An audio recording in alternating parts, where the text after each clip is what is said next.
Today in class, you were asked to write a couple methods, both involving our new topic of nested loop and both involving our previous newest topic of arrays. So really good stuff here.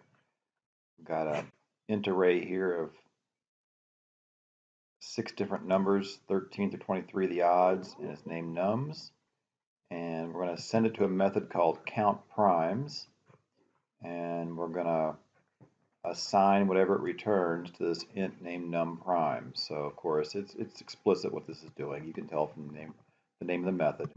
It's returning the number of primes in the array named nums.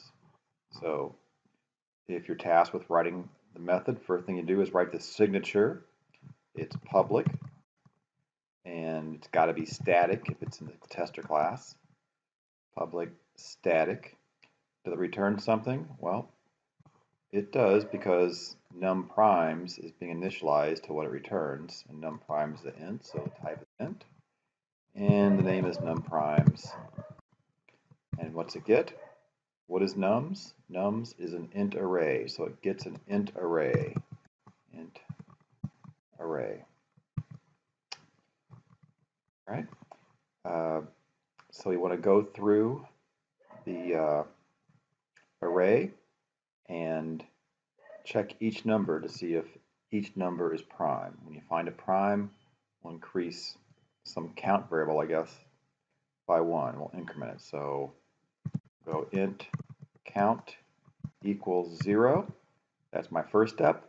And my very last step is going to be return count. That's the job of this method, is to return the number of primes.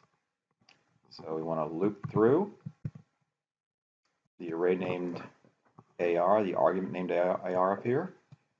So for int, you want to say n for number, and going through AR, and we want to count the number of factors that n has. Int factors equals 0 goes right here.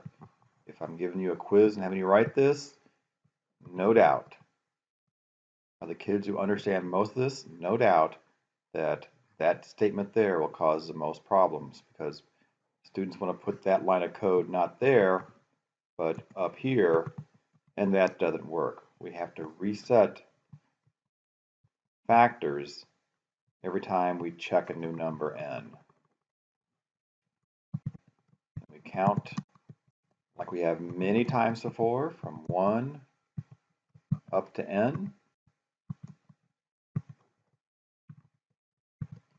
And when we find a factor, that is when n modulus I is 0, then we increase factors by 1. And that's it for the inside loop. Oops, let's see. There's the end of the if. There's the end of the inside loop. I'll go ahead and label that. End of inside loop. And now we check to see how many factors we found. Prime number is only defined as a number that has 2 factors. Shoot. Count plus plus. And then the outside loop ends. I'll label that. No, I'm sorry.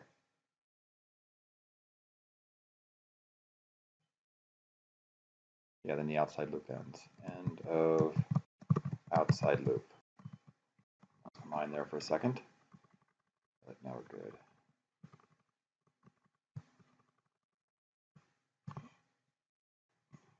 All right, compile that. Did I do anything wrong? Let's see, count primes. Oh, I named it num primes down here. It's count primes. Anything else? All good. And